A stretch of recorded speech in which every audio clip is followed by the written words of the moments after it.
This is like a turning point in our culture because disillusionment strips away the fantasy. It strips away the smoke and mirrors so that we can see what's really going on beneath the surface. And while it can be painful and it can be a little depressing and isolating, I think it's often the bridge to creating deeper integrity within ourselves. Because when illusionment falls away, there begs the question of what is really worth living for. Welcome to the Sound Body Initiative, a place for those who sense there's something deeper happening beneath the surface, and where lived experience meets between sound, body, and soul. Here we're talking creativity, consciousness, and real-life inquiry, exploring what it actually means to be human right now.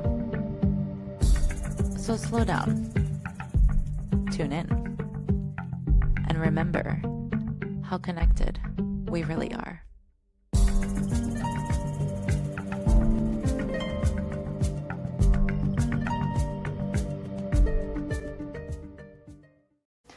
Hello and welcome back to the Sound Body Initiative. I am finally feeling like I'm getting into the swing of things here and I'm on a roll. So let's just get into it. This episode, I want to talk about disillusionment because this is something that has been really heavy on my heart lately.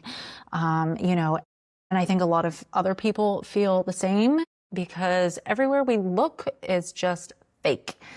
We are living in a society with fake food, fake nutrients. We have fake stories. We have fake news. We have fake art, fake people. Even when you look at images on the internet or in whatever other media sources you're using, half of the time these people are AI. These are AI generated images.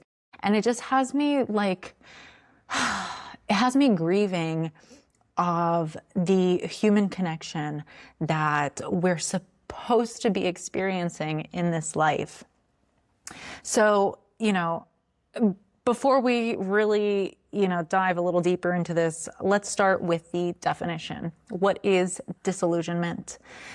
By definition, it is disappointment or experiencing the loss in one's illusions or being freed from illusion. And I don't want to approach this from a place of cynicism because I don't want us to get stuck in that place of resentment. But ultimately, this is just something that we can no longer pretend is real, and that surface level just really isn't enough. And I think that's where a lot of us are at this place in time right now in our society.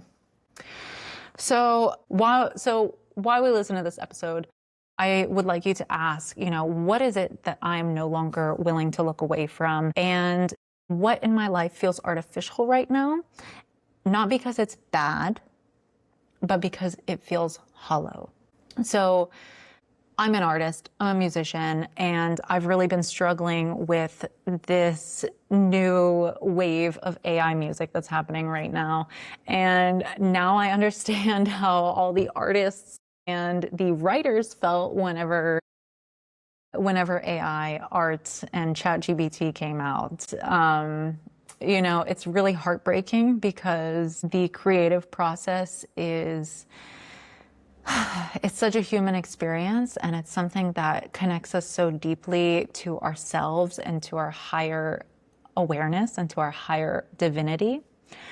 So to watch these artificial streams of creation come about is it's bringing up a lot of grief for me. And, and I guess I just want to shed some light on this. And again, not approach this from a place of resentment, even though I've kind of gone through those waves over the last couple weeks as I've been formulating this conversation. But I really want to use this as an opportunity for us to soften and become more compassionate, as well as open our eyes, open our awareness to what we can do as human beings, as conscious creators, to create the reality that we actually want to exist in and remove ourselves from this feeling of hollowness and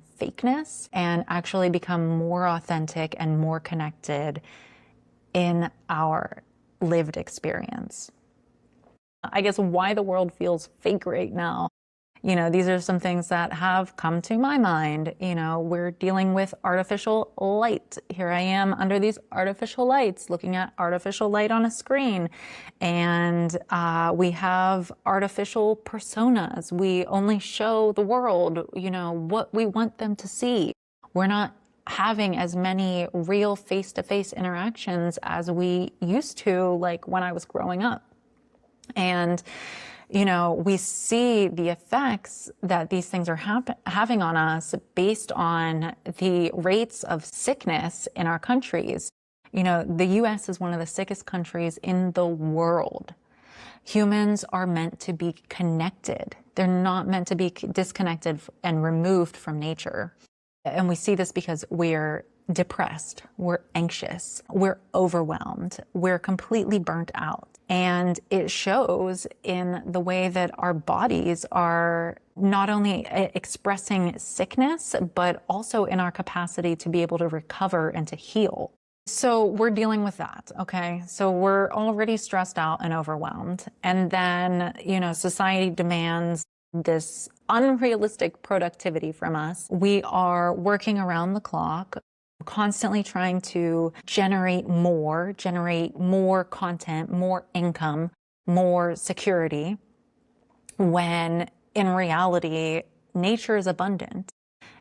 Everything in nature exists because it inherently has what it needs to exist at its optimal existence.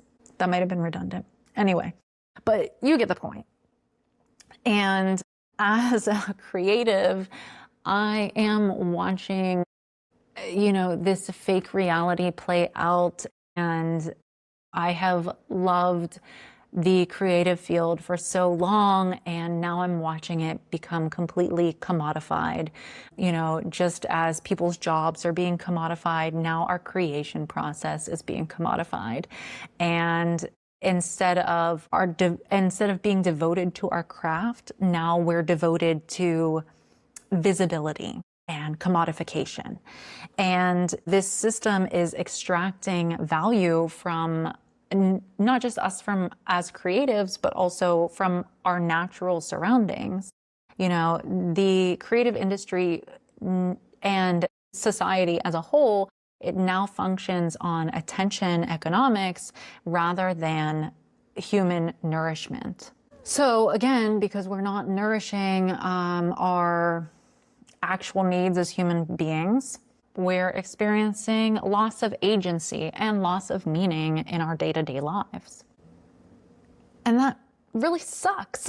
It sucks as a creative, especially when you think that, you found something that you can make a living off of, that actually feels meaningful to you, meaningful work. And now those things are being outsourced to machines. And I think we're all just trying to cope with how do we stay relevant? How do we stay present with the onset of all these new technologies? So, I've been struggling with that a lot. And I think a lot of other creatives and a lot of other people in the professional space are struggling with that as well. And then a lot of my work bridges into the spiritual field and into the wellness field. And this quote keeps coming back to me because I see this a lot in the wellness space, is that there's a lot of spiritual language, but there's really not a lot of embodiment, and there's really not a lot of integrity around people's actions compared to the words that they're using. So I keep coming back to this quote from the Tao Te Ching, and the Tao says that ritual is the husk of true virtue. And what I think this means is that When virtue is lost, all that's left is the husk of what once contained it. And that is our quote unquote ritual, our performative actions. The husk is really just the surface layer of our true divinity. And I think we're seeing that a lot in this, in this healing arts space and in the, in the conscious space, quote unquote. Right now, I am, I don't even know if I want to say this. I don't want to come off as being judgmental in any way. I think this is just indicative of where we are as a society, but we're surrounded by all these spiritual aesthetics without any real spiritual substance.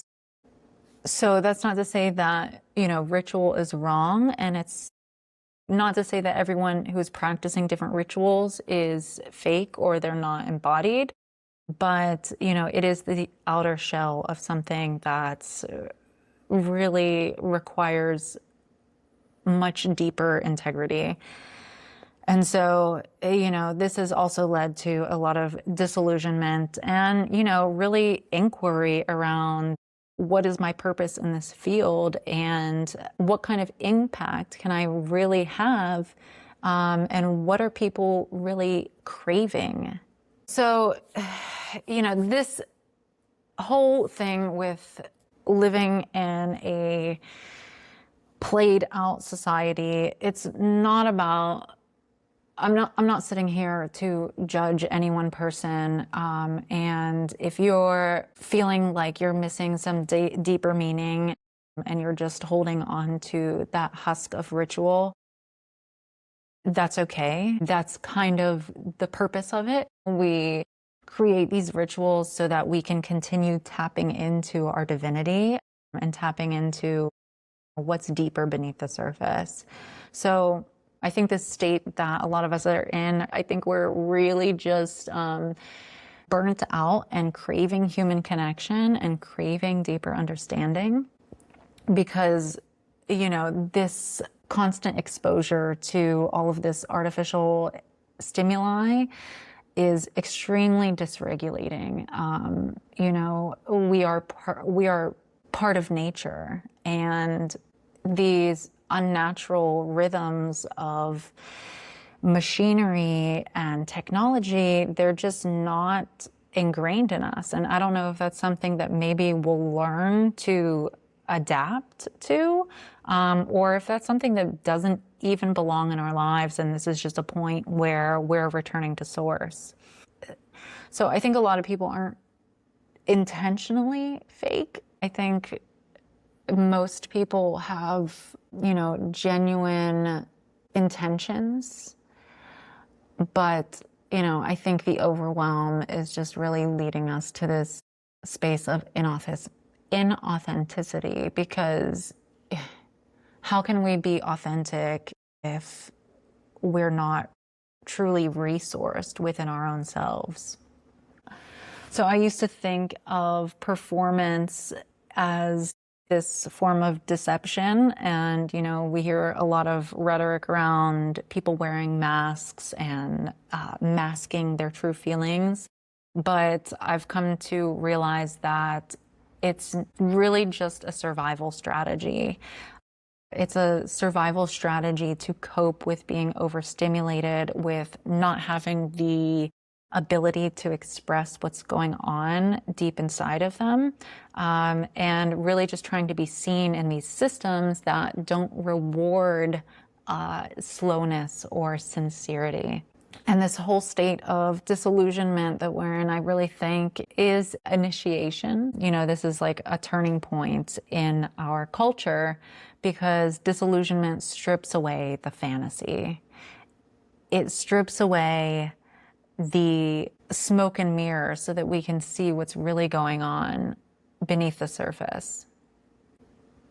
And while it can be painful, and it can be a little depressing and isolating, I think it's often the bridge to creating deeper integrity within ourselves.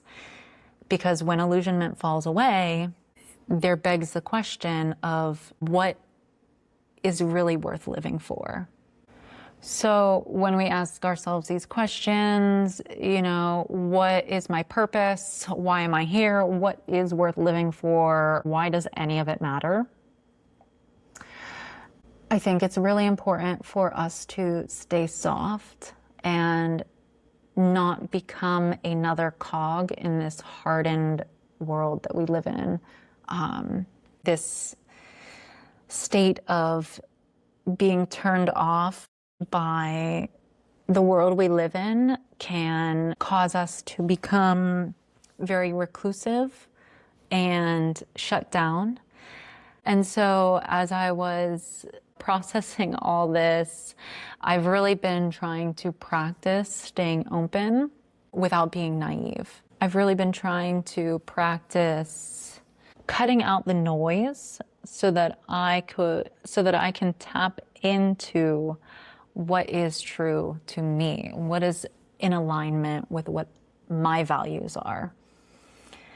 And, really, how do I stay tender to this world without turning away from it? Because I'm often reminded of the teachings of Jesus, where he would associate with the quote unquote lesser members of society, when the priests or these other upper echelons of society would remove themselves from the parts of society that were, quote unquote, removed from God, and they would just abandon them.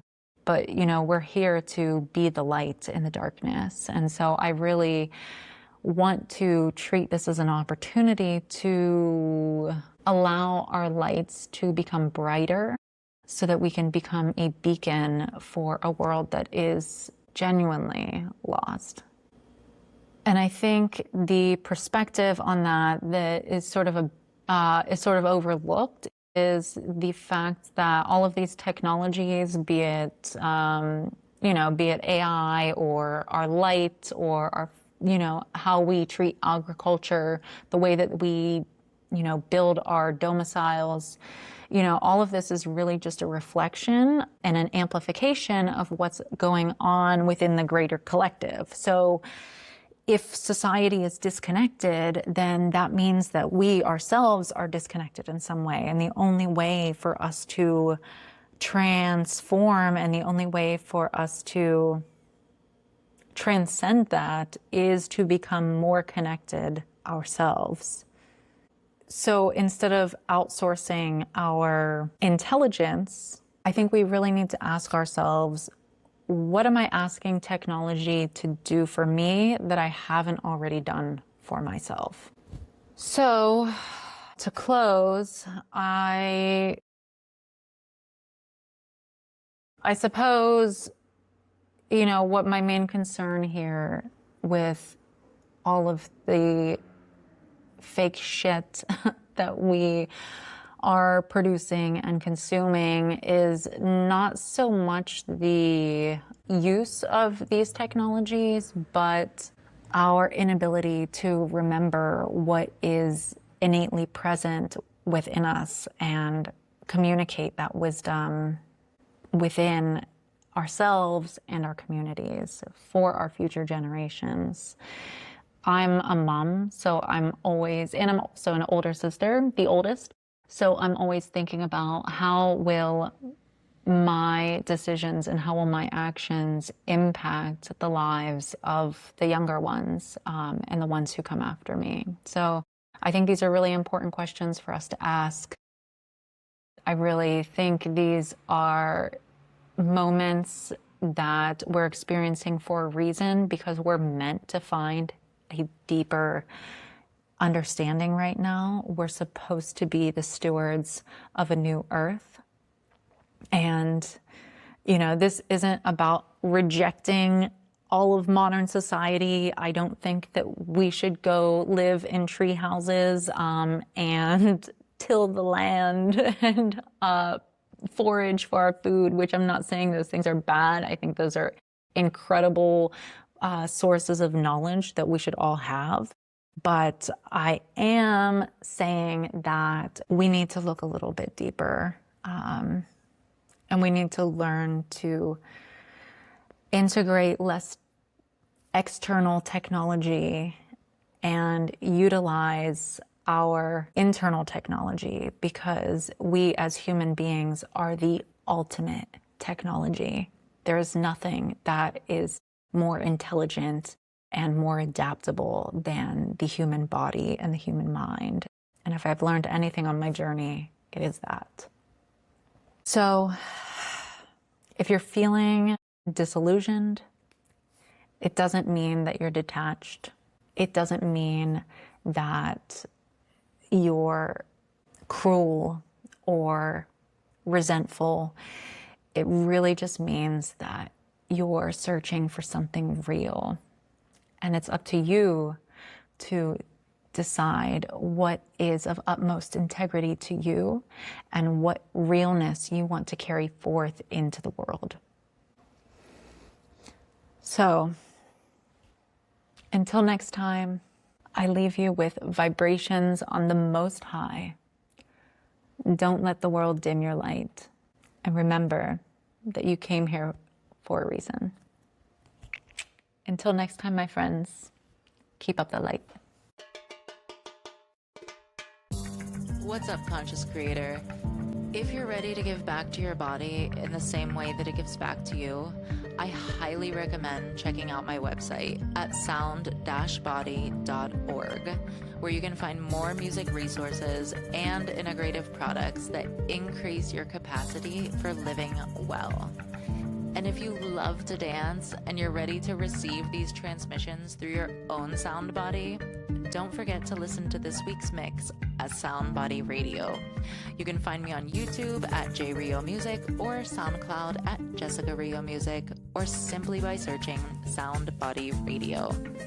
As always, your support doesn't just feed me as an independent creator, but it helps those around you find their path back to their higher calling. So, thanks for listening, and remember, keep up the light.